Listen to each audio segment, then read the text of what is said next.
Hello from Heatwave UK. We might get a bit sweaty today in the studio.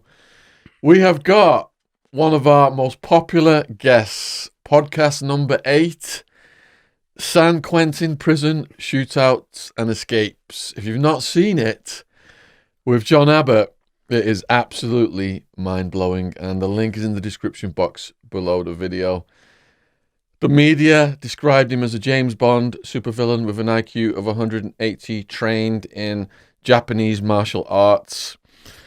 The people watching the video commented on how calm and cool he talks, a bit like speaking to a real-life Christopher Walken.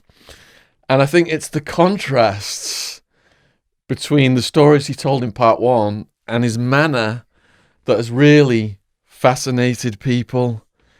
And there a few quotes came in before we get to his hard-hitting stories. A few quotes came in that I'd just like to run by you, John, and see what your reaction is. The people really focused on you saying, "I'm not a tough guy and I'm not an adrenaline junkie, but I must say robbing drug dealers was entertaining. Robbing drug dealers really warmed my heart." Well, you wanted me to be honest, and unlike most stories you hear about crime where people feel driven to do it because of their addiction or whatever it was, I just enjoyed it. So, yeah, I mean, when I think back on it, if I hadn't gone to jail, it would have been all roses, but because the actual crime part of it was a lot of fun and exciting. So, But there was a lot of the downside to that as well. If you have watched part 1, in the first shootout, John loses his brother, and then on the second shootout with the Canadian cops, there's more serious injuries and fatalities in that one as well. The next quote then: "Intelligence is weakness. Intelligence allows you to see things from the other side. There is no other side, there is just survival side." And we're talking about you staying in San Quentin prison on that one.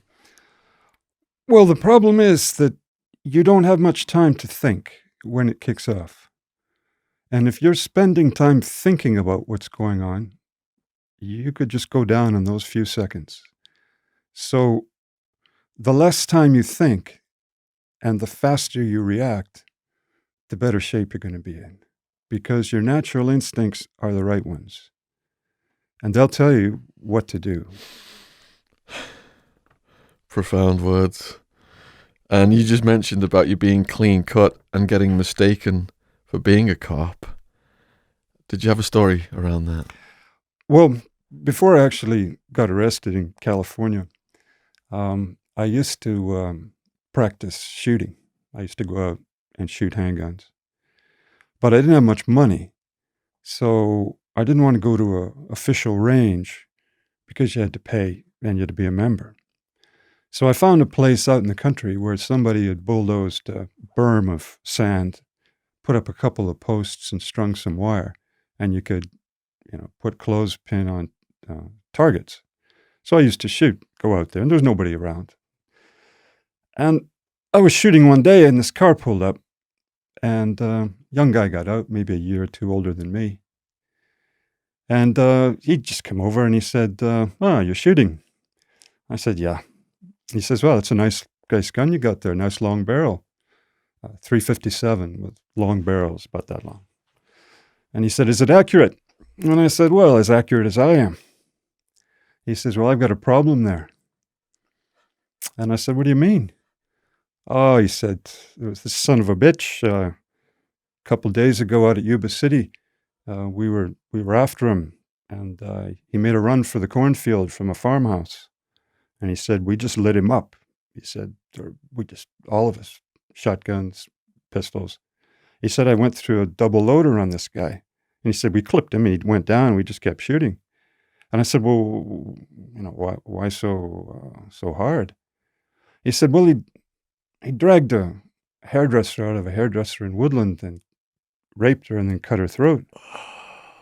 And it hadn't been the first time. He'd been in Vacaville and he'd done the same thing, served about 5, 6, 7 years as the pastor's assistant, working in the church and in the prison, and got out. And anyway, so I'm thinking, wow, this is pretty serious. And he says, so I need some more practice because we hit him 13 times. I mean, they took 13 bullets and pellets out of this guy, but he didn't die. And he said, we got to kill him dead when we got the chance. And he says, you want some bullets? And I said, yeah, okay. What? And he opened the trunk of his car. He had a box. You could start World War III with it. There must have been like 5,000 rounds in this box. And he said, help yourself. And so, I couldn't say no because, so I filled a few times and shot a few rounds off, but I was pretty yancy about being with this guy because he thought I was a cop. And the guy who he'd shot, his name was Reese.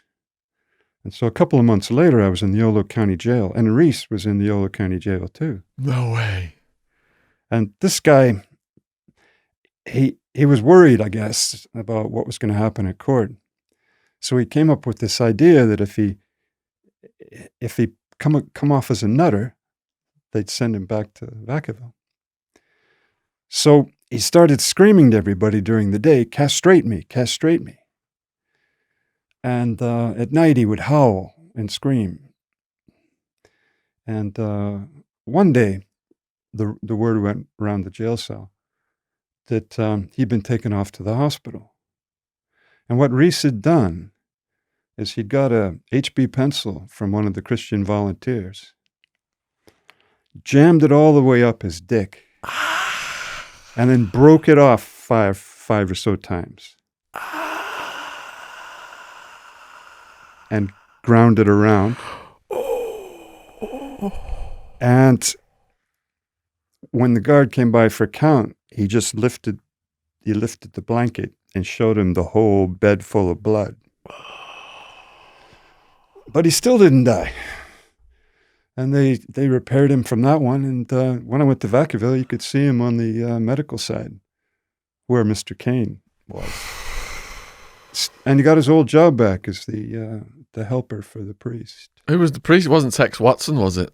No, I think it was a civilian. Tex Watson was on the other side. Yeah.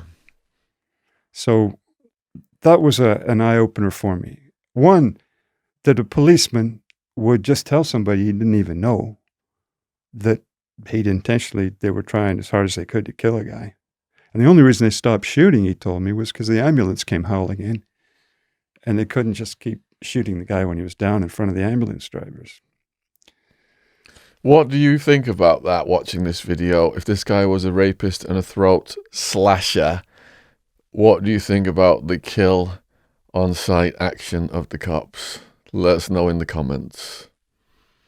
So the police have a window of opportunity where they can have what they call court in the street. And that window is from whatever the crime is, until whoever the other responders, the ambulance or the civilians, show up. And in that little space, they can work out the justice they want, and they often do. Because they have throwaway guns and stuff, don't they? They can just plant. Yeah. Wow. So you were talking about the conditions I experienced versus what you experienced, the cockroaches, the heat, and you said something about the noise. Well, each person has a thing that bothers them the most. For me, it was the noise. I mean, I was in California and it was hot, so you got used to that. But the problem was you're up all day and you're not doing anything physical. So you got energy, and then nighttime comes and you're trying to go to sleep. But there's just this cacophony of noise because people are shouting, the TV's on full blast. And in prison, your physical body is in prison. But the space between your ears and your head, that's the one bit of freedom you can hold on to. Did you guys not have like a 10-10 rule? No. The TV just stayed on as the inmates wanted it to. And there was always somebody who slept during the day and stayed up all night with the TV blasting. Now, I wasn't used to it. When I went to bed at home, it was dark and it was quiet. And so at one point, it was about 2 a.m. and the TV was still blasting in the cell. And I couldn't stand it anymore. So I just suddenly said, turn the fucking TV off. And I thought to myself, what have I done? I just thrown out a challenge to anybody who likes TV. And do I stay in my bed or do I jump up and face whatever happens? So I jumped up to try and face what happened, but I wasn't ready at all for what happened. And basically I got into a fight which I lost so bad you can't even consider. Can you take us through it? Well, the problem was the guy was a fat guy. He was a great, big, fat, black Michelin man.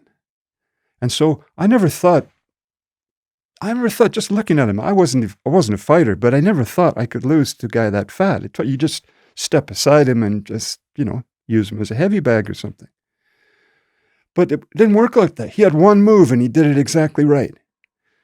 I was in the narrow space between the bunks and the bars, trying to get to the day room, which was an open space. And he just charged straight down like a hippo.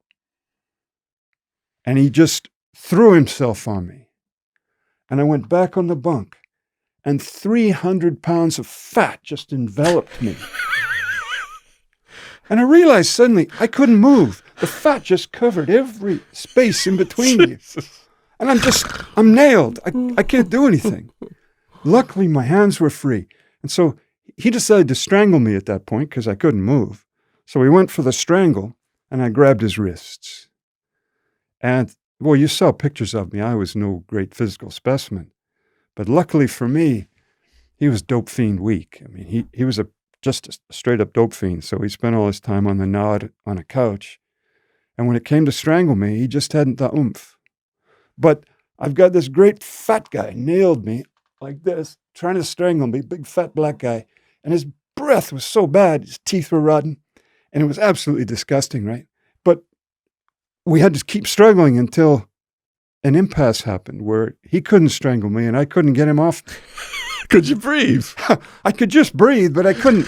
If I breathed too much, I might pass out because this guy was just all over me. And I was totally helpless. Anyway, so finally I said to him, hey, could you get off me, please? And he just rolled off and let go, and he went and sat down in the TV room, and I went to bed. But, I mean, I've never lost a fight so badly. I wasn't even in it. But it was a really good fight for me because I learned something very important. I learned the first rule of the ghetto. And because so many people from the ghetto go to jail, it's the first rule of jail. And that is get down first. Whatever you're doing, get down first. So, in Canada, where I spent a lot of time as a kid, there was a kind of a ritual to getting into a fight. We go to a party, there's a lot of alcohol around. You look at me and say, what the fuck are you looking at? And I say, what the fuck is it to you? And then you say, well, fuck you then. And then I say, well, fuck you too. And gradually you work yourself up to where, there's going to be a fight. And there's kind of a ritual to it. But in the jail, all of that's gone. It just goes straight to maximum violence. So when I think back on it, that fight was the best thing that could have happened to me. Because, one, I learned the first rule of prison in jail. And two, I didn't get hurt. So as far as fights are concerned, that one's at the top of the pile for being a useful fight. Do you remember your next fight that you had after that one? Well, the thing is, if you get into a fight in prison, you failed. It means you haven't been playing your cards right. There's an edge where you want to be. You want to be in the edge of where you're threatening to fight or threatening violence, where the other person knows that you're good to go, but that you don't go, that you haven't gone. Because in fights, you never know what's going to happen. You slip, fall down, and bang your head on the wall, and you're done. Now, you could be the best fighter in the world. It doesn't matter. That you give the guy that advantage, you're done. So all these Hollywood movies, I mean, it's just embarrassing to watch because, you know, a guy gets a tremendous smack on the jaw, jumps up, and he's good to fight. The fact is, you hit a guy hard like that in the jaw, one, he's got a broken jaw. Two, he's on the ground, stunned. And then you just go to work on him. That's what really happens. So prison fights, if you ever get into them, are usually sucker punches. And the sucker punch nearly always wins. So whoever sucker punches the other guy, a good one, he wins. There's no 5-minute fight scene where you do your Bruce Lee imitation. You know? How did you make the prisoners know that you were good to go? Well, the thing is, I realized right after that thing with the fat guy that I was totally unequipped physically. Like, I'd never taken physical training seriously. I'd never really been into that. And so I started a routine of working out. And basically, I discovered a secret. Working out works on 2 levels. One, you get physically strong and fit and healthy, and if you have to go, you can go. But 2, you get tired. And so when the night comes and they lock the doors, you can go to sleep. And that was the real one. Because what tears prisoners to pieces, and the reason guys top themselves in jail, is they can't get to sleep. They're in bed just churning it over, you know, why did I do this? Why did she do that? Why did he say that? He was my bro. How could he drop a dime on me? And they just tear themselves up. So you got to be able to get to sleep in prison, and you got to be fit. And so that's where I focused. And those 2 came together. And so basically, another guy might think he's a better fighter than me, but if he's watched me running around the track and lifting the weights and doing 100 and 200 sit-ups, and it puts an element of doubt in his mind. Now, most prisoners, almost all of them, are not into real fitness. I don't know what you saw when you were in Arizona, but the guys that I saw, they wanted to look big. They wanted big biceps, 20-inch biceps, and they wanted huge pecs. They wanted to be like the gorilla that does a threat display. And the other ones, the little gorillas, are afraid, and they just kind of cringe and cower. And so for them, fitness was just looking big. It was like lifting the weights, buffing out. But that isn't physical fitness. There's 3 kinds of fitness, and that's only one kind. That's strength. Then you've got aerobic fitness, running. But there's another kind of fitness, which nobody in prison ever bothers with, except a few Mexican Chicanos on the speed bag, and that's quickness. And weightlifting actually trains you to do just one thing, which is move heavy weights slowly. I mean, so you might be really good at throwing bales of hay when you get out. But there was a guy I knew on the weight pit, and he came in on a parole violation, and he was a great big weightlifter, 20-inch biceps. And he told me the story. He said, you know, getting out really messed him up. And I said, well, what happened? He said, well, I went to a bar and a guy disrespected me. He said, I threw a punch. And I threw a punch, and just the speed of throwing that punch and the weight of his bicep tore the bicep off his bone. It tore the muscle off the bone. So he had to go in for surgery for just throwing a punch in a bar, because all that muscle is heavy and makes you slow. So again, I wanted to be sure my fitness included running and quickness. So I was up for things like badminton and handball. In badminton in Canada, in the States, the Chicanos played handball. I don't know if a lot of Chicanos where you went, where they have handball court and... All right, they only had handball in Supermax. And it was hard to get access to that. Yeah, not a place you'd want to be. So, to give you a sense of the difference between fitness, I was at Vacaville on the reception side one summer's day, and the word came over that the other side, the medical side of the prison, were having a sports day.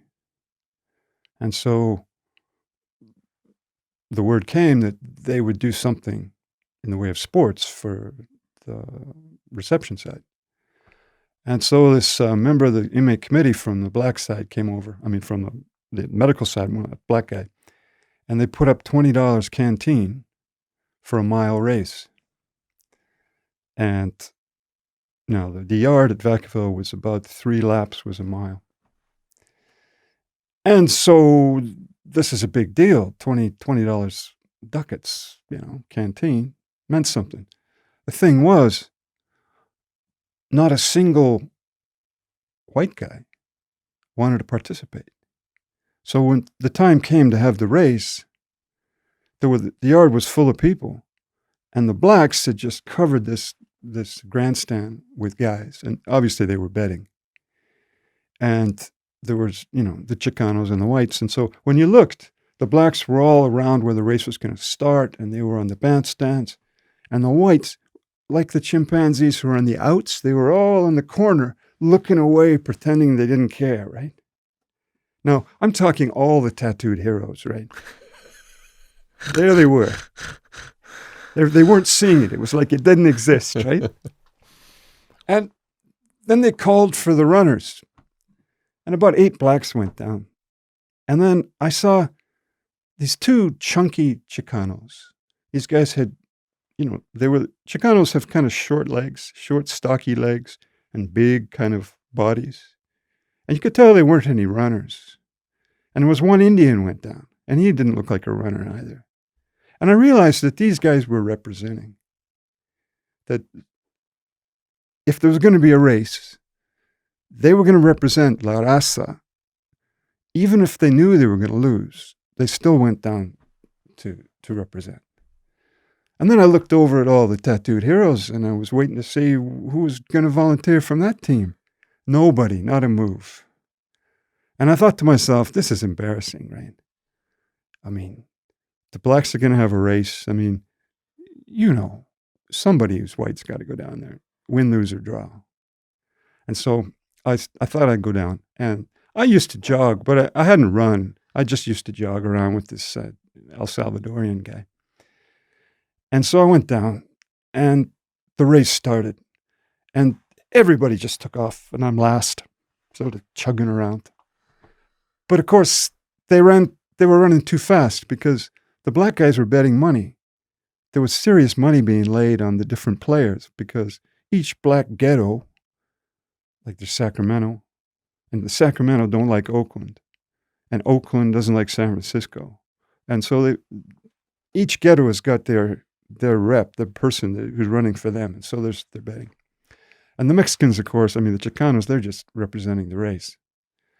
Anyway, so I started picking it up a little bit, and I noticed that people were falling out, like the Indian and the Chicanos and a couple of the blacks. And I realized that these guys were done, like they were gassed. And I wasn't gassed, and I thought to myself, I might be in this race. So the second lap started, and ahead of me there were 3 blacks. And all the other blacks were on this bandstand there. And I thought to myself, I'm just going to go for it. I'm going to have some fun here. So I put on the heat right as I was coming up to the bandstand. I went past 2 of them, and then there was this one little lithe guy who was running well in front. And I'll never forget this because I started coming up on him fast. And a guy in the bandstand yells out, "Sacramento Slim, run! Run! That white boy catching you!" And Sacramento Slim, he made the mistake. He turned his head around to look, right? And of course, as soon as you do that, you're slow. And I went past him. But of course, to doing what I'd done, I actually started my run, the heat too soon. And then And then he was a runner too. He wasn't just one of these guys who was playing at it. And we went around the clubhouse turn, right? And all of a sudden, I had like 100, 200 tattooed white heroes there, all so happy to be and screaming and shouting and go, go, go. And they'd come alive, right? And we come around the corner, and by this time, I couldn't feel my body. I couldn't feel my feet. I was just gasping. But I know the kid behind me, he was gasping too. And I thought if I could just stumble across, and I managed to, he come up to about 5 yards behind me, and I managed to come across. Wow. And fell out. And so I guess that was the only time I really represented the white race. And I wasn't even intending to really. I wanted a good workout. Did they have a celebration for that? Well, they never paid me the $20 ducats. It was obviously meant for the fellas, the black fellas who were sure that's who was going to win the race. And so about a year and a half later, I was in the Oakland County Jail up in the ice house. Now, I don't know if you're familiar with Oakland. Is that on the way to San Fran? Yeah, it's the other side of the bay. Yeah, I've done some runs up in that area from Arizona to San Fran, back down to LA, over to San Diego, Mexico, blah, blah, blah, all around that. Well, Oakland's not a place a white boy usually would go because it's a hardcore ghetto. And it's 85% black. Mm. And basically, white prisoners have to be protected in the county jail there because, they'll be in a cell with 25 ghetto blacks. Anyway, so because I was a CDC prisoner, I was a state prisoner, I was put up in the top in death row called the ice house. And so they had this great big black, everybody's black in there, but this great big black sheriff deputy, he shouts out, "Yo, ice house coming." And they take you up to the very top of the county jail there in the ice house. And it's filled with everybody who's facing death row, except a few state prisoners who were in there.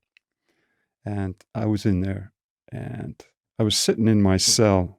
Well, it was like a 4-man cell, but I was sitting there on the bunk. And this young black guy comes in, he goes, "Yo," he says, "you the white boy won that race in Vacaville." He says, "I remembers now." He said, "I should have known. I'd have won all the brothers' money." He said, "Only white boy that would run. I should have known."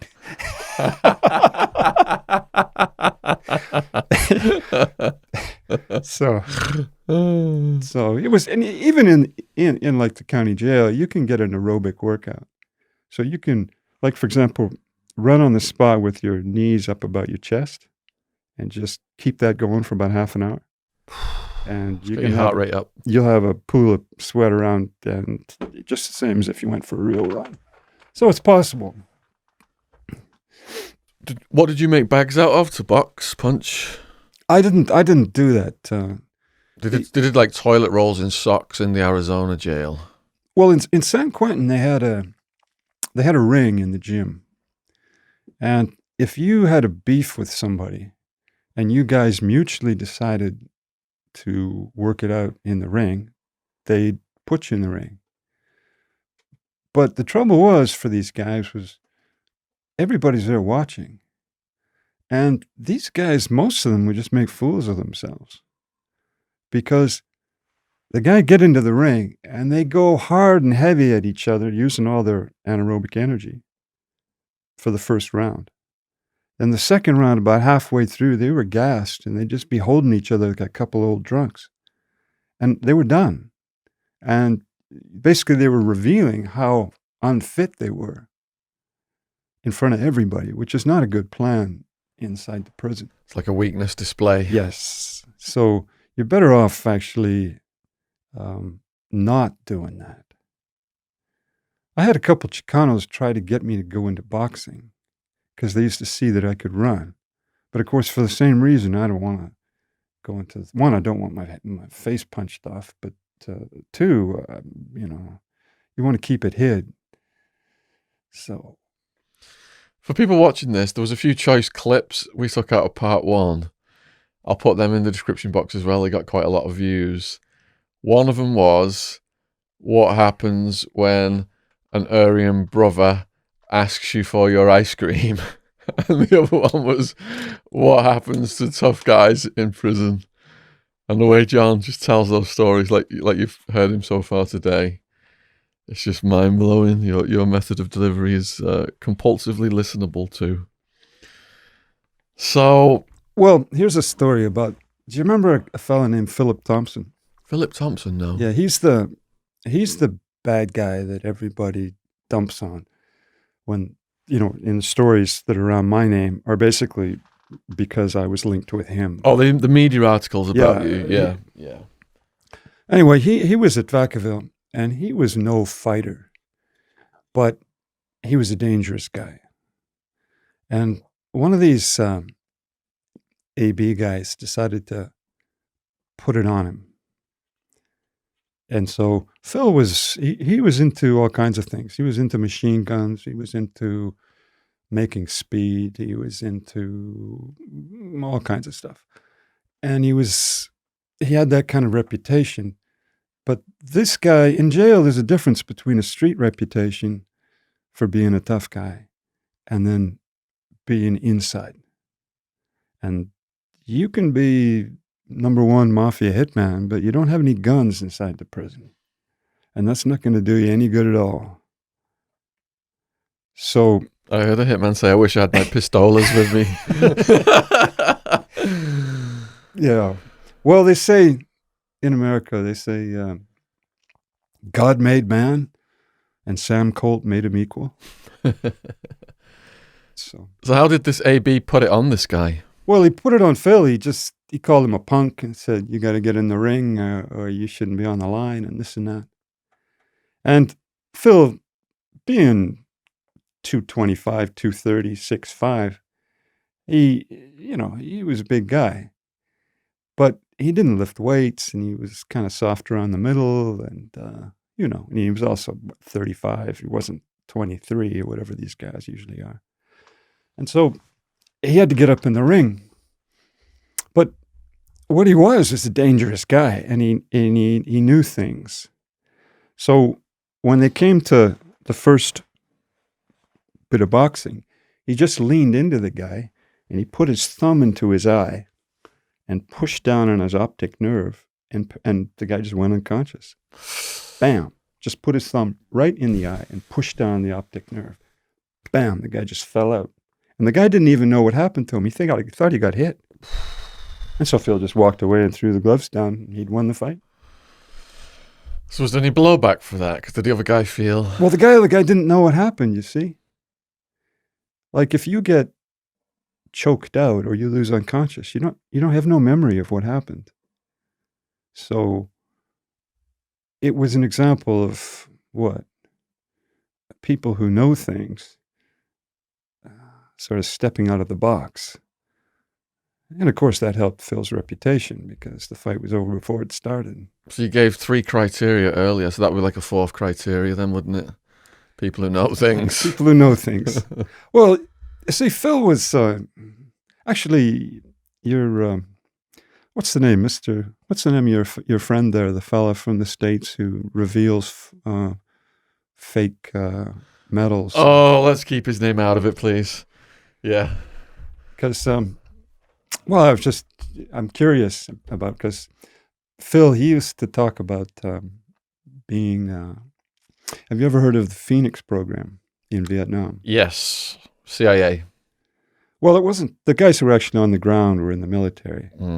CIA organized, but do you remember what they actually did? Yeah. I've read about it, but please tell the audience. So in Vietnam, the Americans and the South Vietnamese were losing the war because the Viet Cong would just infiltrate a village and then simply execute anybody who supported the government. School teacher, the village chief, the village tax officer, whoever it was. And this worked. They would just be found or not found, just disappear. And so the Viet Cong were able to spread through all the villages because if you didn't follow the program, you disappeared or your throat was cut and you were thrown to the pigs. And so the Americans finally realized, hey, we should be doing this. And that's what the Phoenix program was.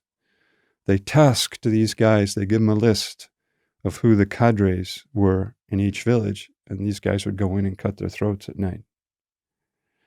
And so Phil told me that's what he used to do in Vietnam. He worked for Uncle Sam doing that work. Now, you got to ask yourself the question, when you've had guys, young guys, doing work like that, night after night, month after month, and then the tour of duty ends, what kind of person, when they come back, what kind of person are they going to be? Well, look, right now you've got 20 plus committing suicide a day, and you've got shootouts and shooting sprees, and a lot of them incarcerated. More than half of my friends in prison were ex-military.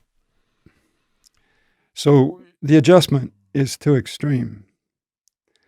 And so people ask, how come Phil had, was able to maneuver around like he did? I don't have any access to U.S. military records, but it could be that, having that kind of background opens doors that you and I would never see into. Do you think he enjoyed that line of work? I don't think it's a question of enjoying. I think you just get used to it.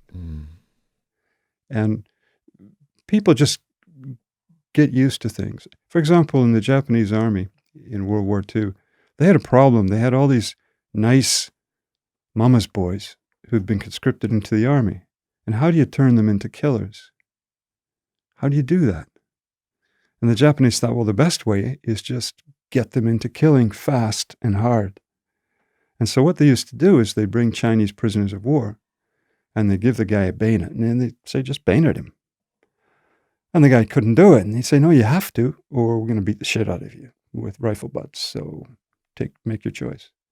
And so you go over and poke the Chinese prisoner in the guts maybe, and then poke him a bit more, and finally you manage to kill him. And then he'd be vomiting, on the side, and maybe he couldn't eat for a while. And then tomorrow they'd have him with another Chinese prisoner. And eventually you'd be surprised how flexible and adaptable humans are. After about 4 or 5 Chinese prisoners, he's just stabbing him right in the heart with wolfish smile on his face. And that's how the Nazis converted butchers, bakers, and candlestick makers, wasn't it? Well, I don't think it's a comment on the Nazis or the Japanese. I just think it's human. It's in all of us. Yeah. If your group has decided to kill people, and you're in that group, then you have to do your duty. You have to, even though you might not like it. Have you ever read a book called Ordinary Men? No. This book, it's a real eye-opener. It's about World War II, a unit of reserve policemen. They were kind of older guys in their 30s from Hamburg. And they'd been policemen, just beat cops. And they were drafted into the army, into what was called Reserve Battalion 101 or something like that. And their job was to go into Poland and Ukraine and Russia and kill Jews. Now, these guys weren't Nazis. They weren't even members of the party. They were just guys from working class neighborhood. And this study, by the way, was done by the West German government to try and understand this. And these guys didn't want to kill people. And they didn't want to shoot children in the head, or girls, or mothers, or grandmas. But that was the job. And so the officer in charge, he said, I know this is difficult work, and I know a lot of you might not want to do it. He said, so if you don't want to do it, you don't have to. If you don't want to do it, you don't have to.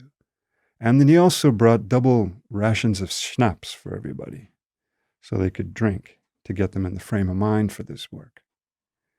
Well, they spent 3.5 years killing tens of thousands of people. And in the stories about these guys were vomiting, couldn't sleep at night, guys were breaking down. but they still got the job done. Now, this is the horrible part.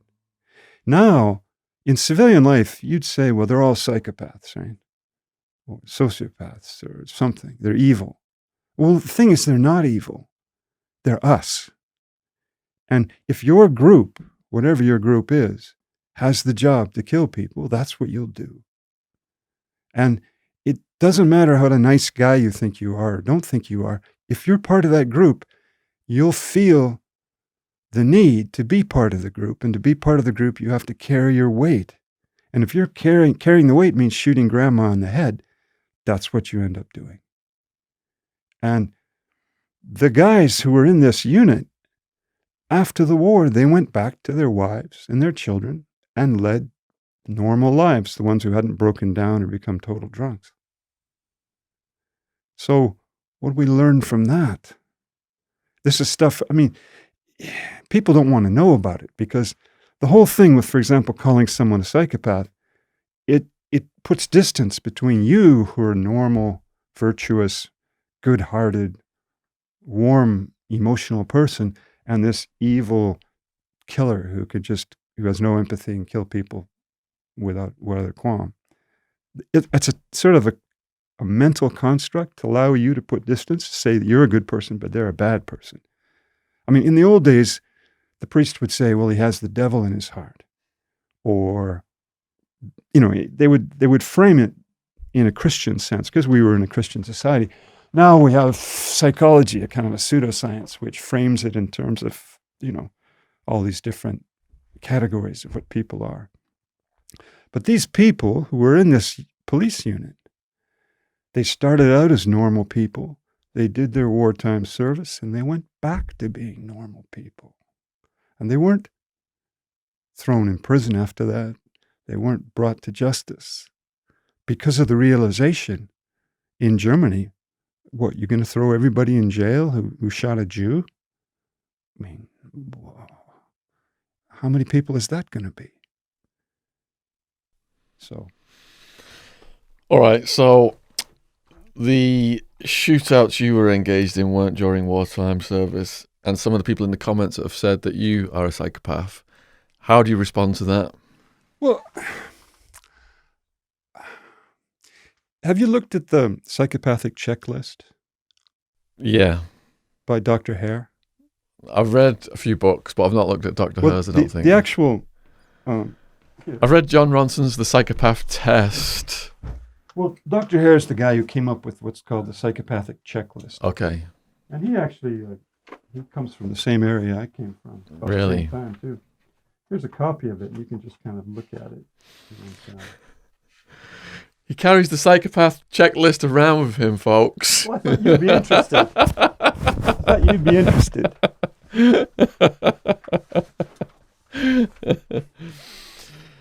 Okay. So, number 1, glibness, superficial charm. I think you've got a genuine charm. Well, when you look at glibness and superficial charm, doesn't it depend whether you like it or not? If you don't like what the guy's saying, some salesman trying to sell you air conditioners or something, then he's glib and superficial. Yeah. But if you like it and you agree with what he's saying, he's with, climate extinction or, Greenpeace, and you agree with that, then he's not superficial.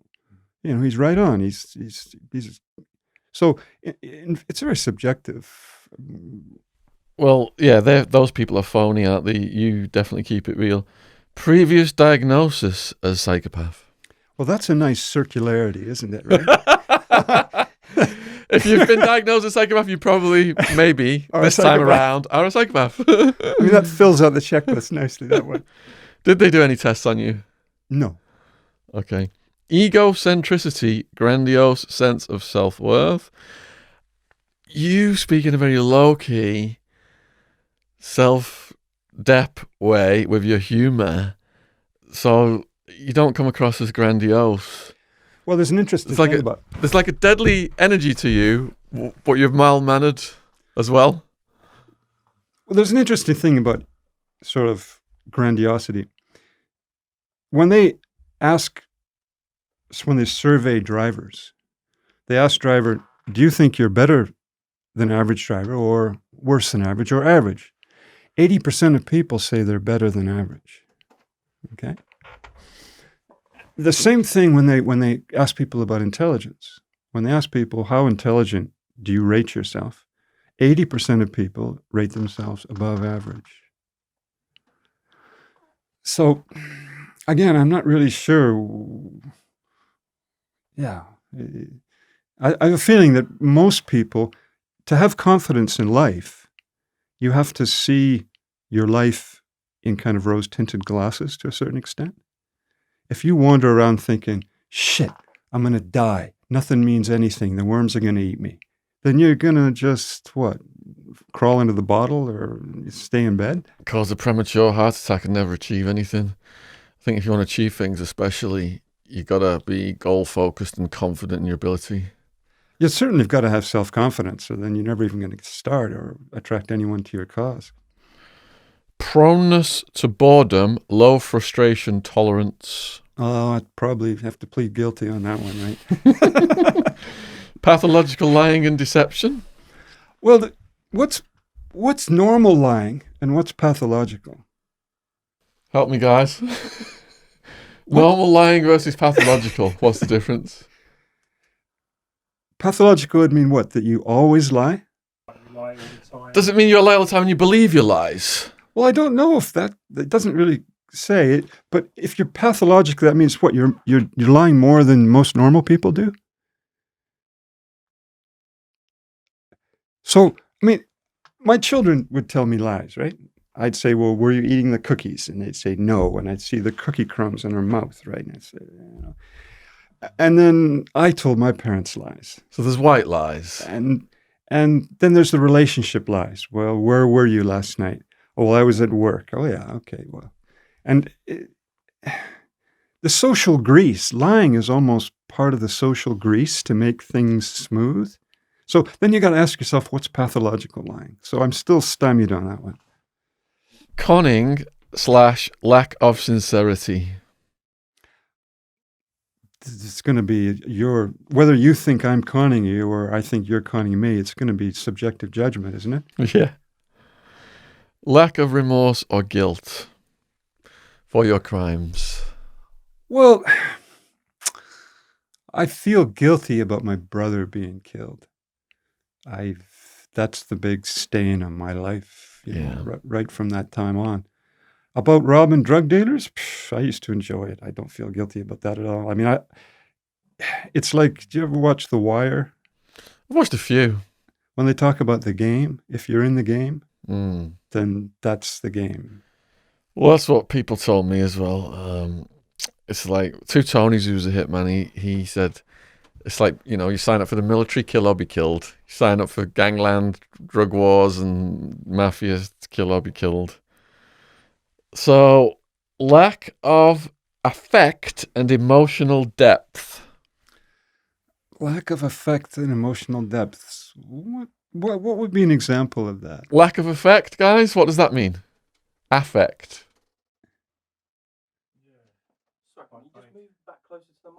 So, for example... Lack of emotional depth, say.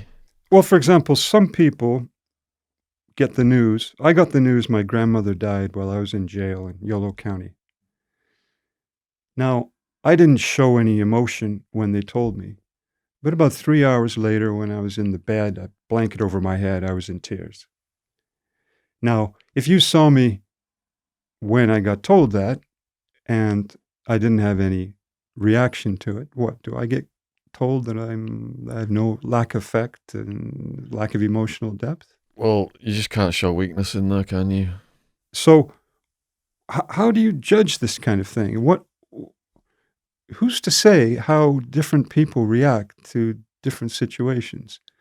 Italians burst into tears at almost nothing. I remember Joe Biazzi, this heroin dealer. He was going to, up in Canada, he was going to court to get his sentence.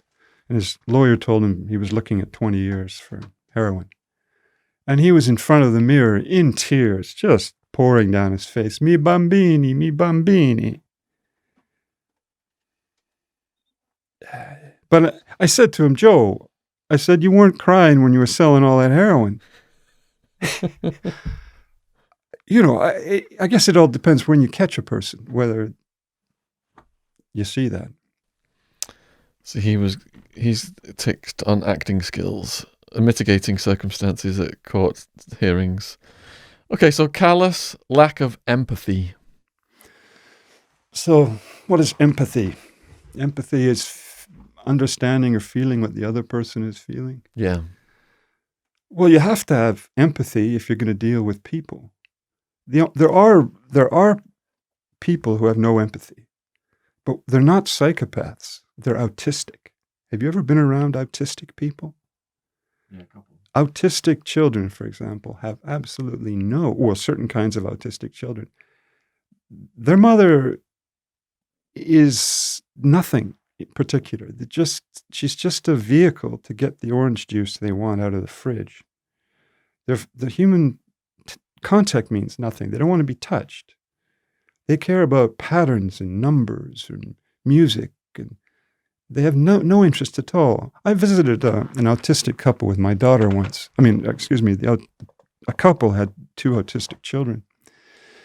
And they were so happy because my daughter was about 10, but similar to the age of these autistic kids. And so my daughter went out to play with them. And she came running into the kitchen. She said, "Daddy, Daddy." She said, "That boy's killing his brother." So we rushed out. And sure enough, the older autistic boy was literally strangling his brother because his brother wouldn't get off the trampoline fast enough. And he was trying to kill him. And he had no empathy with the fact that he was his brother or not. So yes, there are people like that, but they're autistic. So again, you never hear this when people talk about autistic kids, but yeah. Parasitic lifestyle. What, pimps? People like that? How about drug dealers? You were a taxman, weren't you? So you taxed the parasites. Yeah. Short-tempered, poor behavioral controls. Well, I would say I'm the opposite to that. Poor behavioral controls get you in a lot of trouble fast. You're a chess player. Promiscuous sexual relations. Well, when I was a teenager, we all wanted promiscuous sexual relations. I mean, that was what the goal was, right? Any girl that, anyway. Early behavioral problems. Does that mean drinking when you're a teenager? Does that mean what? I imagine like getting arrested early, harming animals, Setting things fires, like that. Yeah. Usual. No, I'm afraid we didn't know arson when I was young. Lack of realistic long-term plans. Well, here's a long-term plan. About 29 years ago, I planted a forest, 40 hectares of pine trees. And last year, I harvested it. $1.5 million. Wow. That was 28 years I waited for that investment to come true. Good grief. I mean, now that, you'd be hard-pressed to find a better example of long-term planning than that one. Impulsivity. I'm a bit impulsive, I have to admit that. Irresponsible behavior as parent. Well, I have the number of daughters, and one of them's got an MA in genetics. My second daughter is studying university in French. My third daughter has just finished her training in the British Army. None of them have had juvenile delinquency cases or any kind of... And do they know your history? I don't know. I mean, everybody has broadband these days, right? I mean, would you Google your own family? Yeah. Yes. How about you guys? You Google your own family, brothers, sisters, friends? Yes. Everybody Googles everybody now. So I don't know about that one, but I suspect, put it that way. I was okay, basically. My story was hidden in the dust of time until broadband happened. Do you remember how internet used to be? It was a dial-up thing, Prodigy. Dial-up, and one page would take a couple of minutes to flip on, and you didn't want to waste your time, right? You just stayed with the important things. You weren't just Googling the neighbors for fun. But now with instant broadband, everybody's on everybody. Especially with high-speed Virgin. Frequent marital relationships. Well, in San Quentin, you could get married tomorrow and then have a private family visit in 3 months. Because Tex Watson did that, didn't he? Yeah. Didn't he have kids? Yeah. If people are not aware of who he is, he was a henchman for Charles Manson. Yeah, Charlie Manson. So the system was, if you weren't married, you couldn't have a private family visit. Private family visit was 2 or 3 days in the trailer with a woman.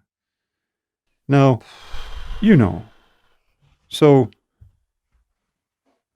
I had one of those, but I never actually got to the private family visit. But I did have a marriage in prison just for that purpose, because, you know. Yeah, it's something that you really drives you crazy. Juvenile delinquency. Well, I got a little bit of juvenile delinquency. I got done for theft when I was 15. A little bit of foolishness, yeah. What did you steal? Some money, in a store. Woman put her money down on the counter, and I grabbed it and ran off. Poor probation or parole risk. Well, that's one of those circular ones, because what happens in prison is almost everybody is considered a poor risk. And then if they say you're not a risk and you do something, it's going to come back on the parole officer or on the parole board. So they always err towards safety. Well, come back in a couple of years, Mr. Attwood. So actually, I was a pretty good risk. I got out in 1987 and haven't been back. What's that, 30 years with no contact? Yeah. Failure to accept responsibility for own actions. Do the crime, do the time. You did your time. One escaped. many types of offence. Well, I suppose. No, not really. They're pretty much of a muchness, aren't they? Drug or alcohol abuse, not direct cause of antisocial behavior. Now, you see, that question there is a dangerous one, because basically what you're doing is, it's a code way of saying, if you don't cop to some drug or substance abuse, we're going to write you up as a psychopath. So nobody wants to be written up as a psychopath. And so I'll give you an example. There was a guy named Strepnik. He was a rounder in Vancouver, a professional criminal. And he was a violent guy. So he knifed a guy in the neck in a bar and beat it because the guy didn't see him do it. And about 6 months later, he did the same thing to another guy. Except the guy's friend glassed him and just cut him face right open like this. Anyway, the problem for him was that they knew he'd done the first one, but he hadn't been made for it. And so they're setting him up for the psychopath role, which would means, what do they call it in England, where you get an endless sentence that you never... IPP, indeterminate. There we go. And so in Canada, they had something similar to that, and he was desperate not to get... So he sat down with 5 of us, and we brainstormed how he could go to the parole board. Have you got any child abuse in your childhood? Have you got any? Was your dad touching you? Was your uncle a scoutmaster? Anything? A priest?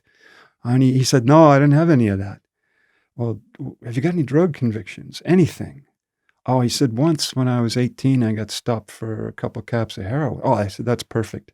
You're a drug addict. Now the fact is, he used drugs, but he wasn't an addict. But we had to create a package for him so that he could memorize it and go to the parole board, shed a few tears to get out.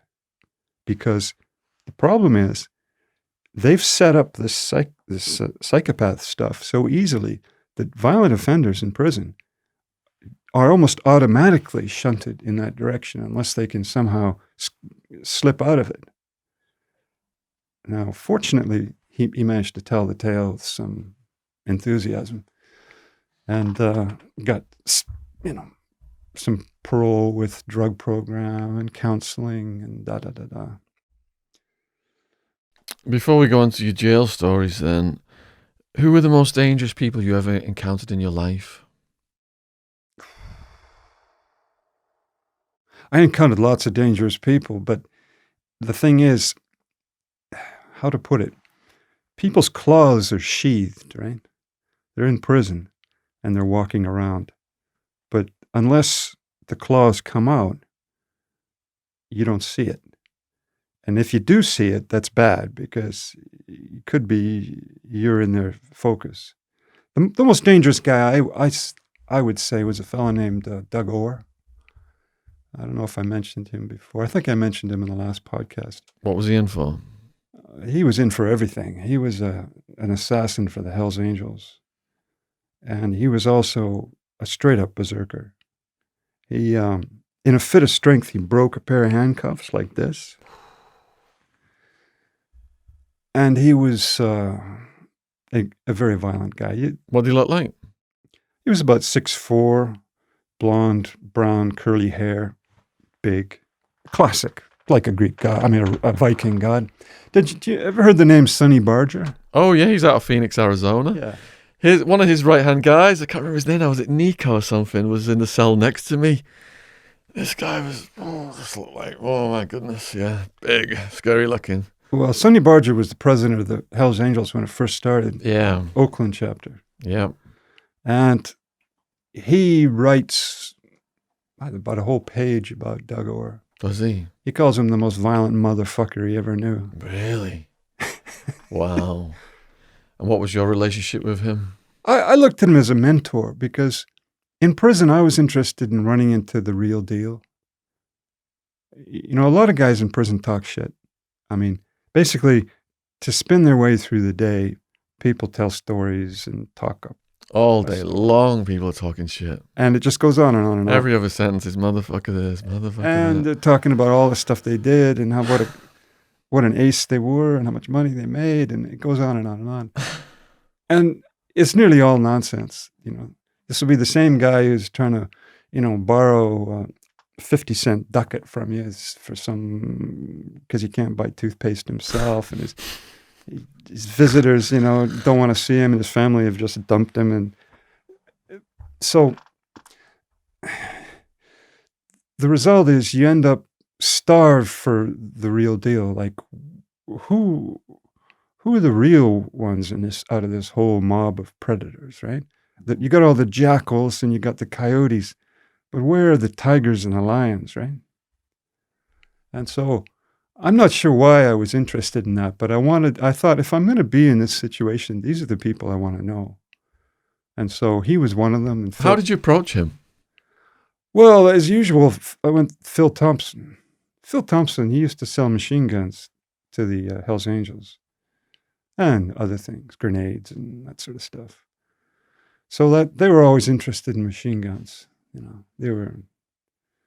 So he knew people, and I was associated with him. And I don't know, somehow or other, Doug Orr, he had, I wouldn't say he was a friend, but I just say he put up with me, and he was... Do you remember your first conversation with him? He'd tell me about things. Well, he talked to me after that, when the BGF tried to kill me in the library. He talked to me after that. I guess I'd earned some respect in the sense that I'd survived. If you want that story, click down in the description box of part 1. So at that point, he shared an experience he had where about 5 or 6 of BGF came after him. And he pulled up his pants and they gouged out about a baseball size of meat out of his calf muscle. So in the fight... Why'd they come after him? Well, he was considered toughest white boy on the yard, so, those things tend to happen. During a race war, was it? Yeah. Wow. All right. So you said that you had some county jail stories that you've never told. We got San Francisco at the top. Well, the one I wanted to tell you about San Francisco was this is 1978. I was in a jail cell there, and I didn't know anybody, and they didn't know me, and we were just sort of hanging out like chimps in the cage. And suddenly, this guy came in from a legal visit, and he starts muttering to other guys in the cell, and I can tell something's happening, but I don't know what it is. And about 10 minutes go by, and suddenly 5 guys jump on this other guy. One guy on each arm, a guy on each leg. They jumped on the mutterer? Yeah, no, not on him, on somebody else, just out of the blue. They just, with no words passed, nothing. They jump on him, a guy on each arm and leg. And this other guy, the guy who came in with the story, he takes one of the TV antennas off the old TV, the old rabbit ears, extendable, and he breaks it off, and he starts slamming the jagged end into this guy's eyes. Bam, bam, and the guy's screaming and shaking, and this guy just keeps jamming it into his eyes. And in San Francisco jail, there's so many nutters. There's people screaming and howling that nobody came. And we just had to listen to this as they tore this guy's eyes to pieces. They didn't kill him. And finally,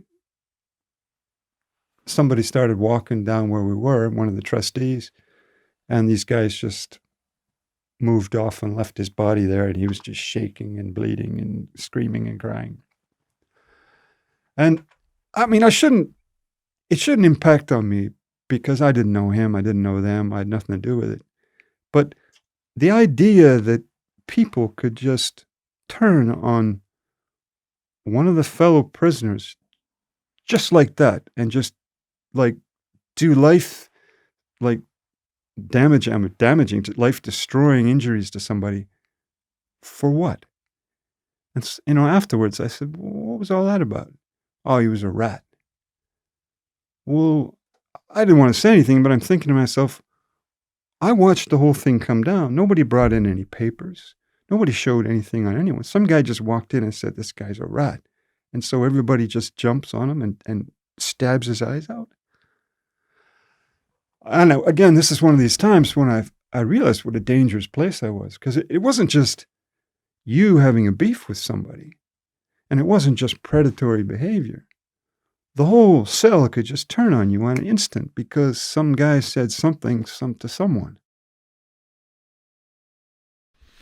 So I experienced something very similar in the Maricopa County Jail. I was in a holding cell going to court, and I was medium security at that point, and this was we were all just sardined in this cell, just 40 people, whatever. Then they put these maximum security guys come down. They put them in the cell with us as well. And they clocked somebody in there that must have been, they thought was a rat. I was a rat. And exactly what you said happened without the eye thing, but they were just stomping on this guy's head, stomping on his limbs, trying to break all his bones and kill him, basically. But what I'm interested in is the room you were in then. What was the atmosphere like up to the point that the violence started, and how did the atmosphere change? Because it was interesting because everyone's just sat sardined, and then when that happened, there was a wave of movement throughout the room. And I was with my big co-defendant, Wild Man. He just threw me against the wall and stood in front of me. But the whole room just went vroom, like this, and these guys were just, there was distance made for this to happen, what they were doing. Just to go from everybody just talking, then in a second, boom. Well, in your case, nobody wants to get blood on them. Yeah. Because if you get any drops of blood, then you were in the game and you're going to get part of the court case. Yeah. This one, the eyes, when you stab someone in the eyes, there isn't that much blood. It's not like, a normal knife wound. Yeah. But the screaming, and that was one of these moments when I realized that I was in a that I had no control over some things. Somebody mistakes you for somebody else. Your name happens to be the same as someone else. Some court case that happens some other place. You'd be done by those guys. And what can you do? 5 guys just suddenly jump you like that. Well, there was a rule where I was at, which was show us the paperwork. But when that incident started happening, then did you move physically? Well, I was back sitting on my bunk, and I didn't want to. I didn't even want to look at it. I just was like looking away because, of course, if you start showing too much interest in it, you're going to attract someone's attention. And because I didn't know anybody, and as far as I could see, these guys didn't. The guys who did it didn't know whether it was true or not. They just did it on this guy saying that. And sometimes your enemies it's called the okie doke, where they just put a jacket on you even though you've not done anything just to get you out of the way because that's your enemy. Or the police will do it.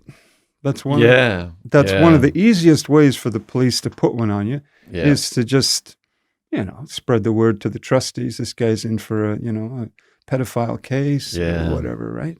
Yeah. That's called having a chomo jacket in Arizona. Yeah. But that was an unforgettable experience. And I feel for that guy because I don't know if he was a rat or what he was, but I mean, what kind of shape are you going to be in after that, right? So the guards came in and dragged him out, did they? They just dragged him out and off he goes to the hospital. And of course, if you're a prisoner in the San Francisco County Jail, when you go to the hospital, imagine what kind of treatment you're going to get. Basically, what they do is the prisoners are used as guinea pigs for interns, for students. And I know this because I had a hernia caused by, I got too excited about my gymnastic skills, and I was trying to do chin-ups with my legs horizontal, and it was beyond me, and I caused a hernia. And so I had to go for an operation in San Francisco County Jail. And of course, even though hernia operations are supposed to be the safest, the guys goofed it.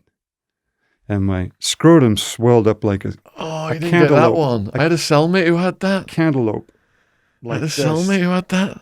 It can herniate and you kill you, strangle. It was a nightmare. And so the real surgeon the old teacher, whoever it was, had to come and repair this. But that's another risk you run if you're a prisoner in one of these county jails. Yeah, he had that. His balls were like this big. And it could strangulate or hurt. What was it? There was something that can happen. What happens, the muscle swells and it cuts off the intestine. And then the intestine, starved of blood, goes necrotic, and you're in deep trouble. And the jail would not authorize the operation for him, and he was suing the jail to try and get the operation.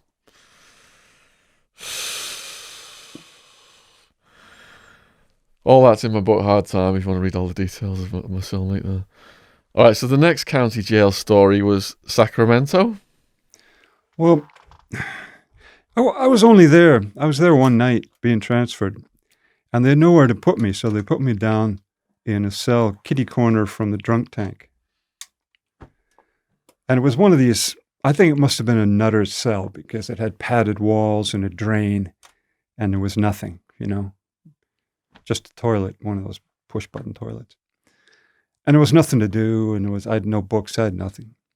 So you pressed your head up to the door, and you're peeking through a little angle of window to see what you could see.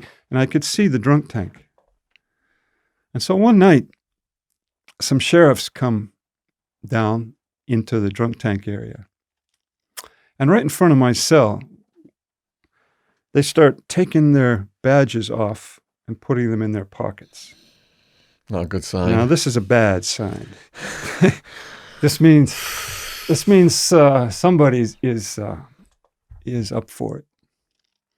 And so at this point, I'm trying to look, but I don't want them to see me looking, so I'm, staying back. So they go over in front of the drunk tank, and there's 2 white deputies and this one Chicano.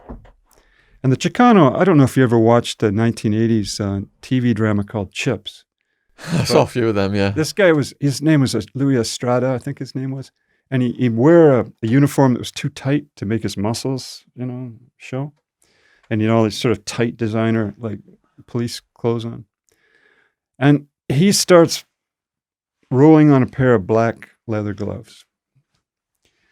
And then he's standing in front of, they're standing in front of the drunk tank. And one of the white deputies starts pretending to masturbate like this, wanking, right? In front of all the drunks.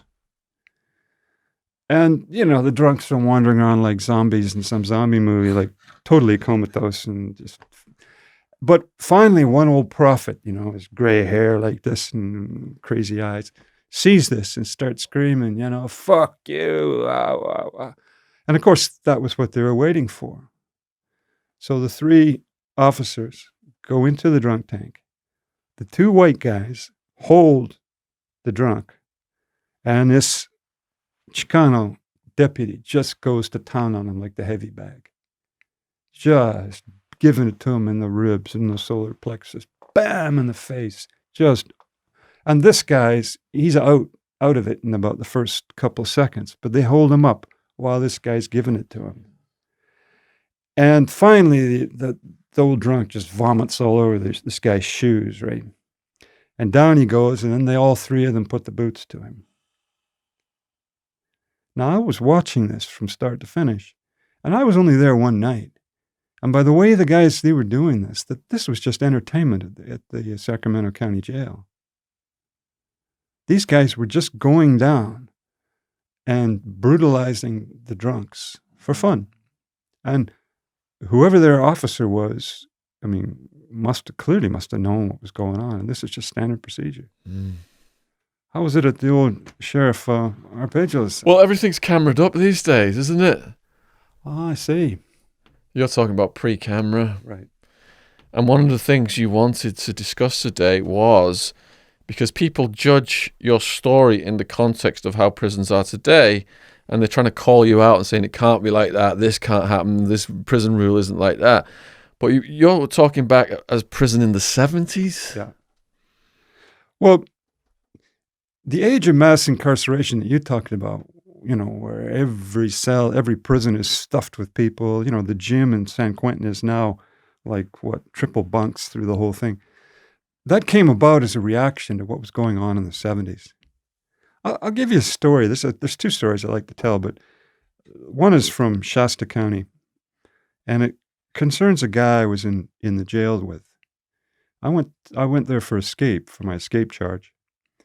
And it was an old little county jail. They didn't have much money. And the first prisoner I talked to, I said, "What are you in for?" And he says, "Speeding." And I thought he meant methamphetamine. And he says, "No." He says, "I didn't pay my speeding ticket." I said, "What? You're in jail for nothing?" Yeah, he says, "The sheriffs say if you don't pay the fines, you go to jail." Now, he was in cell number 1. In cell number 3 was Judy Croy, who'd killed a cop. Now, Judy Croy, when I went there, he just got out of the hospital. They'd shot him a few times. And he was still bleeding. Not bleeding, but seeping. His wounds were seeping, and he couldn't move. And he couldn't go to the toilet. He had to be carried, so if a prisoner didn't want to carry him, he couldn't go. And he was in cell number 3. So there was no separation between who was in what cell in the Shasta County Jail. Now, Judy Croy, he and his family, on a typical kind of Indian night out, Friday night, robbed a liquor store, got in the old jalopy, were racing away, police chasing them. His cousin leans out the window and sort of fires a shot or two at the police. Well, it's going to get them excited. And the police come from here, there, and everywhere. And there's a couple thousand rounds fired. And he's shot, his cousin's shot, his sister's shot. And he manages to shoot a policeman right through the heart, dead. Kills him. Now, you kill a policeman in the United States, One, you're lucky if you even make it to court, because there's a very good chance you'll just get snuffed on the way. But he made it back to jail, and he was taken to court in Shasta County and given the death penalty and sent to death row. Now, here's the interesting part. When he was in San Francisco, some of these left-wing activists said, this is terrible. An Indian has been sent to prison. It must be white racism. It must be police racism. And so they started agitating, and they had a friend in Rose Bird, who was the Chief Justice in California State Supreme Court. In her last day on office, she gave Judy Croy a new trial. Now, he gets a new trial. He goes, and they give him a change of venue out of the mountains in the white bread sort of Shasta County to San Francisco. And one of these Hollywood lawyers, Tony Serra, I don't know if he was the same guy who defended O.J. Simpson. But anyway, Tony Serra comes up, and he defends Judy Croy. And he turns a liquor store robbery and shootout into the racist white police attempted genocide against the Indians, just like their grandfathers did in the gold rush in the 1800s. And this flies with the San Francisco jury, and he's found innocent of killing a police officer. And the reason he's found innocent is because, he knew that his people had been slaughtered by the white cowboys and gold miners, and he thought that he was going to die. So firing back at the police was just his right self-defense. So Judy Croy gets off with killing a policeman. The second story, which goes towards this thing I'm trying to explain about the 70s, was Dan White. Have you heard of Dan White? No. Now, I met him in the San Francisco County Jail. Dan White, he came from San Francisco. He used to be a policeman, a good Irish-American boy. And he'd quit the police department because he saw one of his fellow officers beating a handcuffed suspect. He was true blue. He'd volunteered for Vietnam. And then he became a fireman. Now, San Francisco is a strange place. In his time, it was like a white working class city. But as you probably know, the Summer of Love in 1967 had tens of thousands of hippies show up. And then by 1970, the hippies had become drug addicts. And so it became like drug addict central. And then after the drug addicts, the homosexuals came swarming in. And tens of thousands of homosexuals moved into San Francisco, Castro District. And so the city was changing mighty fast. And so the policemen and the firemen and the working class whites asked Dan White to be their representative on the city council. And he was elected as city supervisor. But he was a kind of a Boy Scout. He wasn't up for the cut and thrust of San Francisco politics.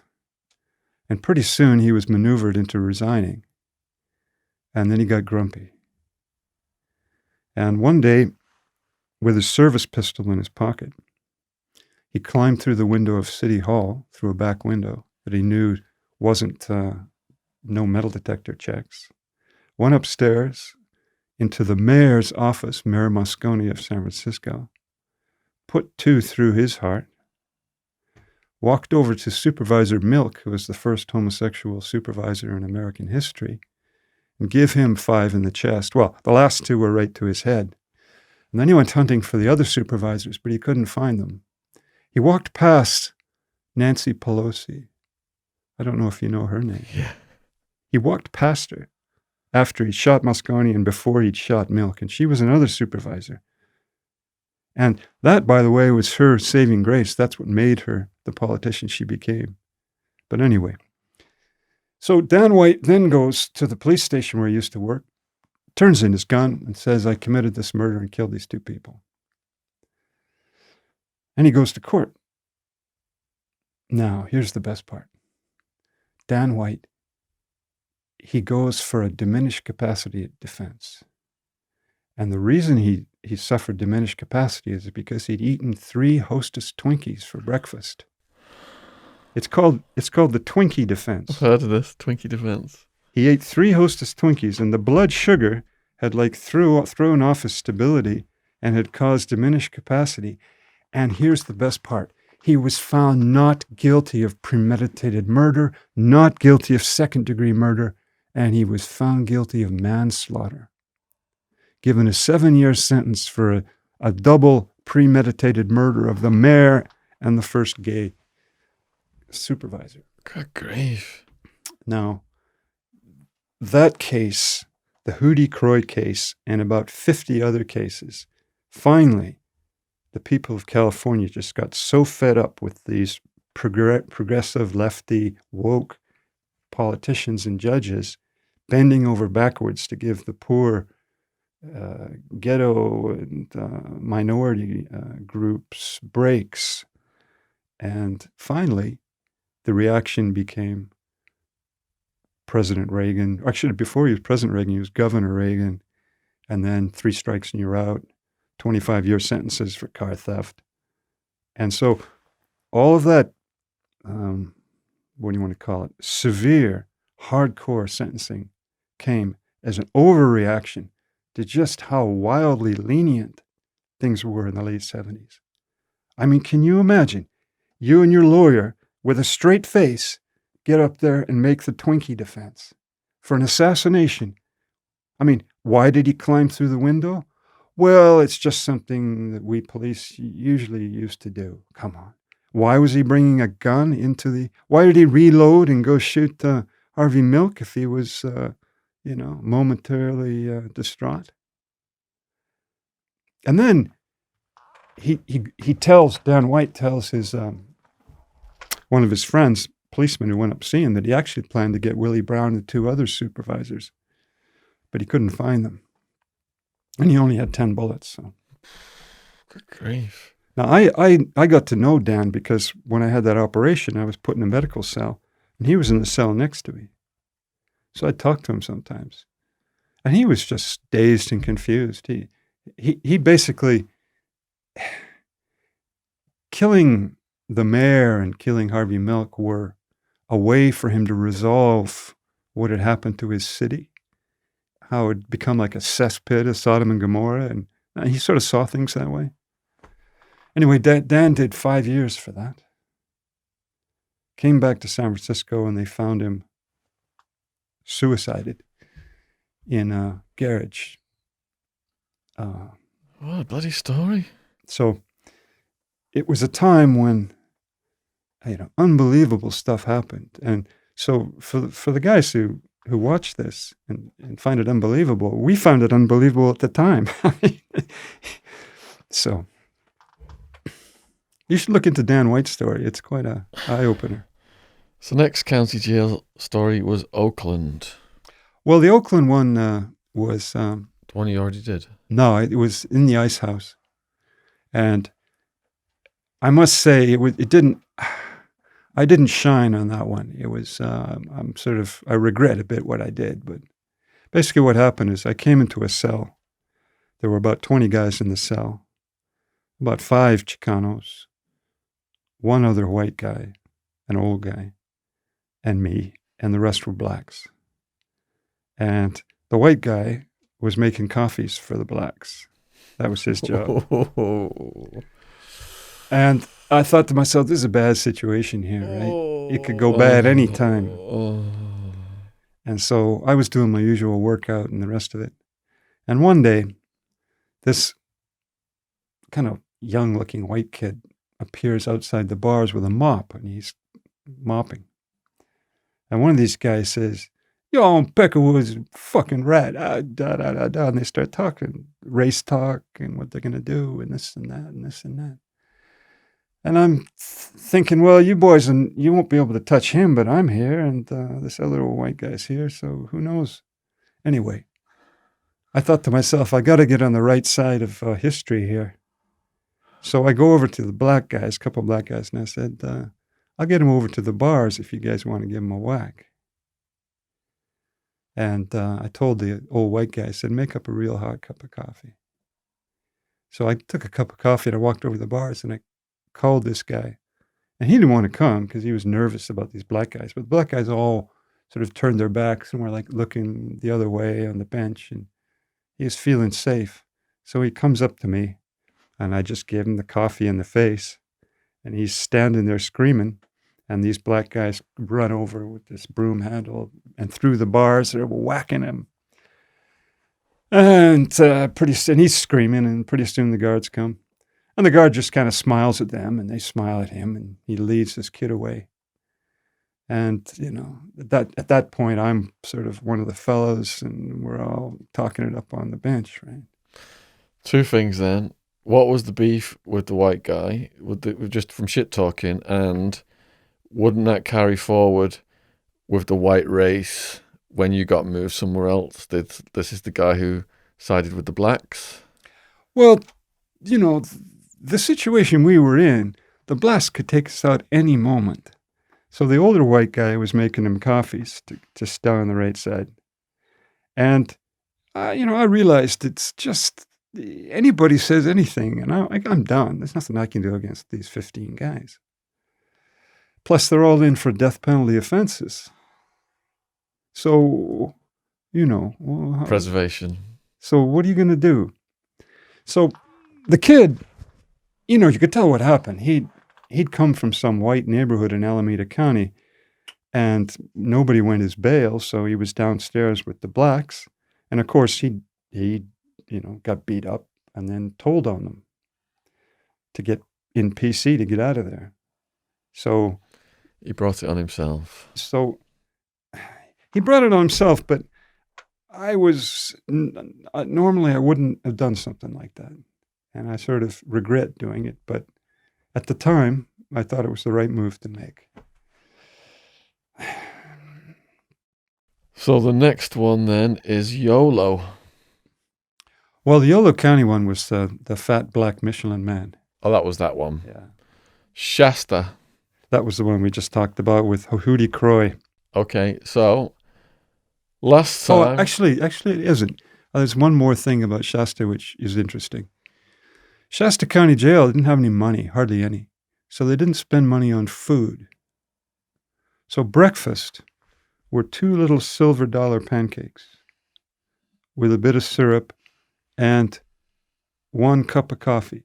2 little silver dollar pancakes. And lunch was 1 piece of bread and 2 pieces of bologna. And that was it for breakfast and lunch. That must have made people hungry. Well, I realized I didn't have enough to eat because I like working out. And the only way I was going to get enough to eat was to take other sort of prisoners' food. So fortunately, there were every day there were about 3 or 4 drunks in there. So I would go up in the morning, take the trays, and just take all their food. And the only guy I took the food to straight was Judy Croy, because I had a bit of respect for what he did. And so, there I was. And I asked this kid, I said, what's up with this food? And he says, oh, the county doesn't have any money, and they're certainly not going to spend it on us. And I guess it was a way of encouraging him to pay his fine, or somebody to pay the fine. So and I'm not a sort of apex predator, but I still had to take other people's food to get enough to eat. That's what it reduces you to. So last time I asked several questions that you didn't really answer. For example, about representing in prison riots. Well, the closest I ever got to a riot was in Vacaville. They had 1 TV in the TV room, but there were blacks, Chicanos, and whites. And dinner was at like 5 o'clock in the afternoon, pretty early. And whoever came out of dinner first would be the first person who would turn on the TV and choose the channel. Well, that's the big responsibility. That's not one that I'd like to have. Coincidentally, starting at 5 o'clock, there was one program called American Bandstand. I don't know if you ever heard of it. American Bandstand was kind of like, teenage pop music, and kids would dance, and popular music would be played, and then it showcased music, but white music. And at the same time, on a different channel, there was another program, and it was the black music program. And it had black teenagers, and they were doing black songs at 5 o'clock. So this white kid, he gave up on his Jell-O for breakfast. For dessert, so that he could get out of the chow hall quickly, so he could go turn on American Bandstand. And he was a big guy. He was like 6'3", maybe 210, 220, but he was sloppy. And he would sit right by the television, at the closest as he could sit. And he, obviously, for him, he was first. He got to choose what channel was on. Well, this afternoon came by, and 20 young bloods decided to miss on their Jell-O too. And they went over and sat in front of the TV. And the older one kind of looked at one, and so the kid got up, black guy, went over and changed the channel from American Bandstand to Soul Train. That was the name of Soul Train, yeah. Soul Train, yeah. The black program. And he changed the channel and sat down. And this kid, being a good, he must have been a middle-class kid, because working-class kid would have known better. He'd been there first, and so, he was going to make the choice. So he got back up and changed it back to American Bandstand. Now, the black kid stood up, and I saw him look at the older guy, and the older guy gave him the nod. Now, I could see it from across the room what was going to happen, but this kid, he just was standing there, and the black just walked over and clocked him. Bam! And he fell like a bag of potatoes. Boom! On the ground. And the moment he fell, the black scooped up the folding metal chairs, and I was there with about 4, 5, 6 white guys, and then there were a bunch of other whites coming into the room. And as soon as I saw these guys pick up the chairs, I picked up a chair, and then I looked behind me, and there were only about 5 white guys behind me with chairs, and there were about 20 of them. And the other Caucasians were just running for the door to get out of the TV room before, the guards came and locked up. And so we had this moment where the young blood's looking at me with the chair. He's about to give it to me in the face, and then he sees I've got the chair too, and he doesn't. And so the race riot, and then the alarms go off, and the guards start screaming on the loudspeaker, and everybody drops their chairs and pretends it didn't happen. So it was that close to the riot. That was the closest I ever got, and I didn't see it as representing the white race. I just didn't want to get a mouthful of chairs standing there like a goof, like this kid did. So most beefs are one-on-one. Did you see any other mass brawls, multiple people joining in? Well, I guess I'm lucky, because I got to Sierra Conservation Center, and they'd just come off a lockdown for a riot. Do you remember the last podcast I told you about a huge black guy who got a weight bar across the head while he was asleep? Yeah. Well, what had happened was this guy was massive, and he had a ghetto blaster, and he used to put on Soul Train or whatever it was, hardcore black music, loud. And he played it loud inside a dormitory. And the dormitory's got 20 guys, and they're racially mixed. And he didn't care, because obviously he'd come straight from county jail, maybe a little bit of time in Vacaville, to the Sierra Conservation Center. He'd never been in a serious prison, or he wouldn't have done that for sure. So he was disrespecting everybody in the dorm by doing that. But he was so big, he didn't care. He just thought, And so one day he was off doing something, and these 2 guys, they took his ghetto blaster and they put it in a bucket of water, and put it on top of his pillow to give him the message. And he came back into the cell, into the dorm, and he took one look at this. And he looked around at everybody and he says, "I kill the motherfucker does this, disrespect me, blah, blah, blah, blah, blah," to everybody in the dorm. Now, that's another giant no-no. You just put it on everybody in the dorm, not even waiting to pick out who you thought, but just on everybody. Anyway, so then he takes his ghetto blaster outside and leaves it to dry in the sun. And it, probably would have dried. And then he goes to sleep. Well, he goes to sleep, and this guy, Leo, and his road dog, Harmonic Mike. Leo gets a weight bar, one of these little ones you put the dumbbells on, and he just crushes the guy's skull with one shot. And of course, the blacks, someone comes in to see him, finds his body there, runs out, tells the blacks. They just attack all the Peckerwoods who are on the weight pit. All the guys with the tattoos, they're on the weight pit. And the blacks attack them with broken chair legs and, whatever they can find. Except attacking people in the weight pit is the dumbest thing you can do, because they've got all the iron. They've got the weight bars and they've got the weights. And so the race riot, boom, it just takes off. Guns, shooting, etc., etc. So when I got there, the lockdown had just finished. And because of this riot, because the guards knew exactly why it started, because of noise, because the blacks' acceptance of noise, their level which they could put up with noise was really high. Have you ever heard the expression, they smell, they tell, and they yell? Mm-mm. That's what the old white convicts used to say about the blacks, right? Because they love to slap dominoes on the steel tables and shout. And anyway, the guards knew why this happened. And so they, after the riot, instituted a quiet dorm system. So there was a dorm where you weren't allowed to have any music.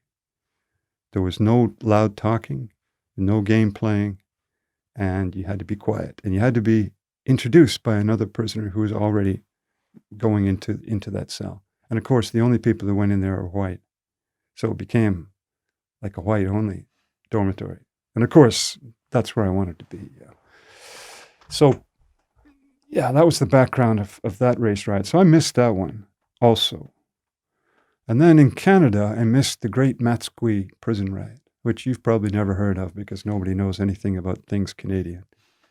But they burned the entire cell block, and the guards escaped like the American CIA guys from the Saigon embassy. You ever seen those videos? Where they're all climbing on the helicopter as it makes its way out and the place is burning up. And in the Matsqui, it was a medium security prison where all the lively gunsels go. And they tore it down completely. It took about a year for it to be fixed. And the prisoners all lived out in tents out in the yard for a year. So I missed that one. So I actually was very lucky because I went through my prison time, aside from that, Soul Train versus American Bandstand, escaping these prison riots. Because, of course, in the riot, then it is going to kick off. And what are you going to do? You can't say, well, I'm not part of this. Got to represent. So, how did you manage to get into the quiet building? Well, I'd spend money for things like that. Whatever it was, 5 packs of cigarettes, I'd get it on the list, however it was. Because the biggest thing for me was quiet. If I could get a good night's sleep, I was fine. If I couldn't get a good night's sleep, then I was doing hard time. Yeah, it teaches you to value things like food and sleep, doesn't it, going through experiences like this? Mm. So I would tell any guy who wants to do good time, I'd say, work out till you're exhausted and get a good night's sleep. And then, 1, you've kept yourself fit. 2, you're not going to be thinking about all the mistakes you made in your life. And 3, you wake up with a good attitude. So Yeah, or exhaust yourself for a really physical job.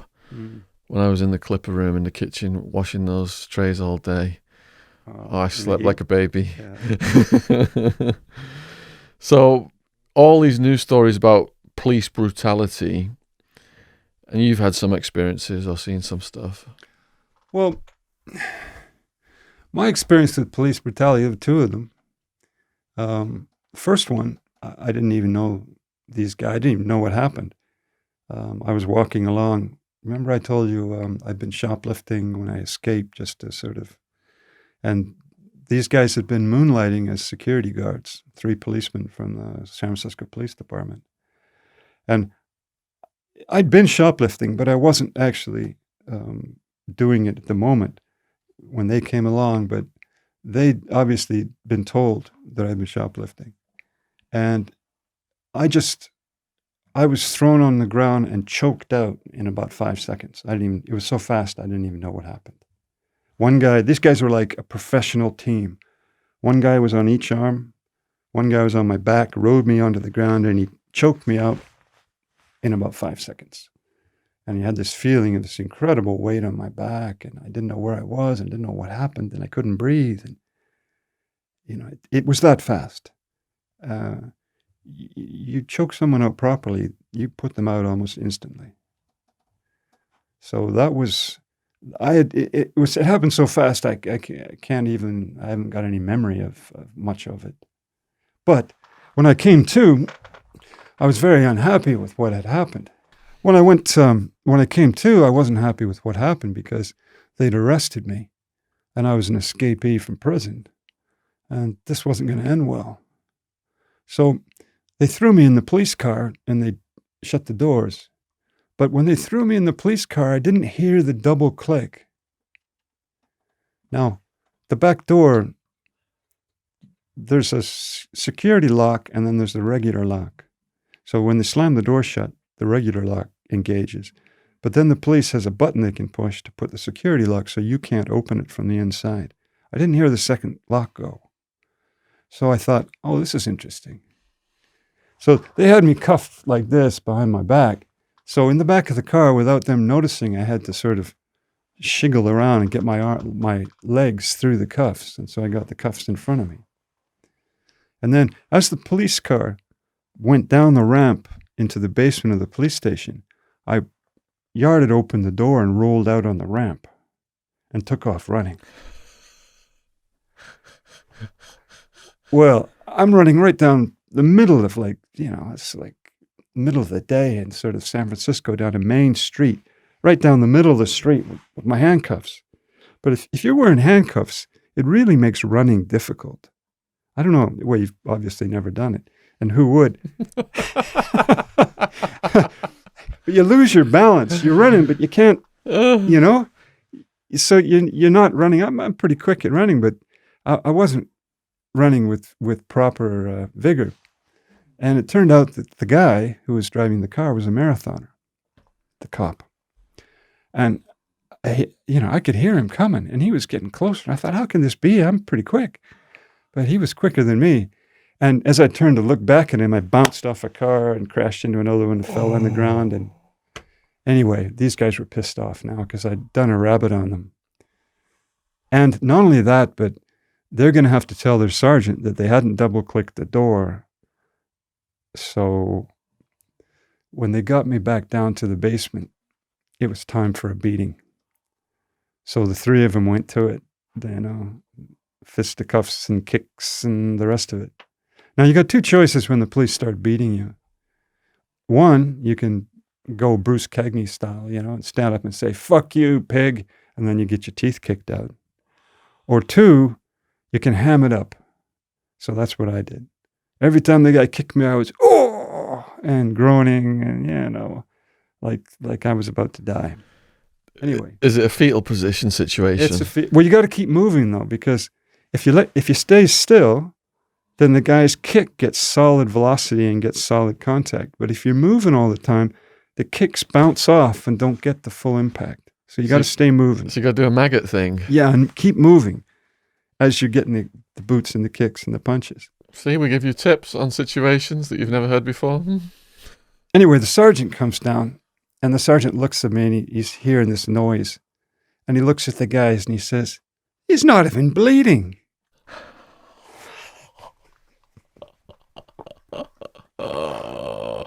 So he was a veteran of beating people up. He knew what to look for. He knew when they'd actually got it, right? And he was unhappy that these patrolmen had let me sort of game it a bit, you know. Did he take over? No, he's a sergeant. He's kind of risen above that, right? But yeah, it's one of those situations that, I mean, my grandfather, he was taken prisoner by the Germans, World War I. And in the prison camp, he ran into this Prussian officer who spoke some English. And the Prussian officer asked him about this guy, this German, who had a big business in the same province my grandfather came from. And my grandfather smarted off with him and said the guy was a fucking pig or something. And the German just pulled out his pistol and knocked out my grandfather's teeth, all his front teeth. Bam! For all my life, all his life, my grandfather had false teeth because for 2 seconds or however long it took, he smarted off when he should have stayed quiet. So I still have my teeth, right? So you lived in a black ghetto for a while at a halfway house, which was an eye-opening experience. It was. Do you remember, because in San Quentin, the BGF guys tried to kill me, I got out of the punitive North Block because some black guys had signed a petition saying I wasn't into this race stuff. Well, when I got released onto a halfway house program,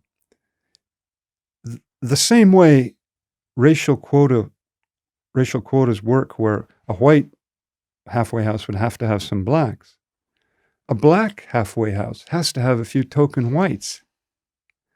So I ended up down at the Volunteers of America halfway house in East Oakland, the middle of a hardcore black ghetto, like East 113th Street or whatever it was, I don't remember. And I had to walk to the bus stop through this ghetto from the halfway house every day and then walk back. And about the third morning, as I was walking, there was a side street I used to go down, and the Sally Ann, their furniture place where people throw old furniture and they give it to the homeless. The homeless had taken all this old furniture and sort of blocked the street off and would have street parties, that kind of thing, all the old hobos and street people. And as I was walking along, I looked across and there was a dead body in the gutter. And his throat had been slashed, like completely open. It was leaning back and the flies were in it. This is like 9 o'clock in the morning. And I looked at this and I thought, shit, I don't want to be around here. So I just quickly headed off. Now here's the kicker. When I came back at 5:30, it was still there. It was still there. And it was still there for the same reason. Nobody wanted to be the person who phoned the police and told them it was there, because they'd be the first person the police would accuse of doing it. They'd be the one who'd get jacked. And so we're talking the United States of America. You're talking third world situation. I've been in countries, like all kinds of third world countries. You'll never see stuff like that. But this was a dead body all day long in East Oakland in the gutter. Wow. So we're almost at 2 hours, John. Are there any stories that I have left out today, or anything that you want to say? 2 hours is good. You don't want to tax these guys' patience too much. Do you think if the viewers put questions below this video that you would come back and answer those questions and maybe give us more stories? That would be no problem. Yeah. All right, so if you are watching this then, please put your further questions for John in the comments below this video. We really hope you've enjoyed it. Huge thank you to the new subscribers. Subscription logo's in the bottom right-hand corner of the screen. Huge thank you to people who donated so we can film in podcast studios with James, our cameraman, and Joe, our sound engineer. All those links, PayPal, Patreon, just give in, are in the description box, as our links to the socials and the True Crime Podcast. Well over 100 videos. Hours and hours of endless entertainment. But I do urge you to go down and watch podcast number 8. San Quentin Prison Shootouts and Escapes.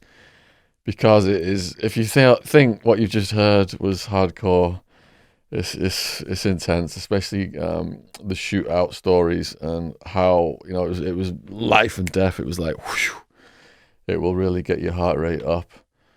So, thanks for coming on. Might be too hot to man hug. Yeah, it's a pleasure. Excellent. Yes, thank you. No, it's good. It's good. Excellent.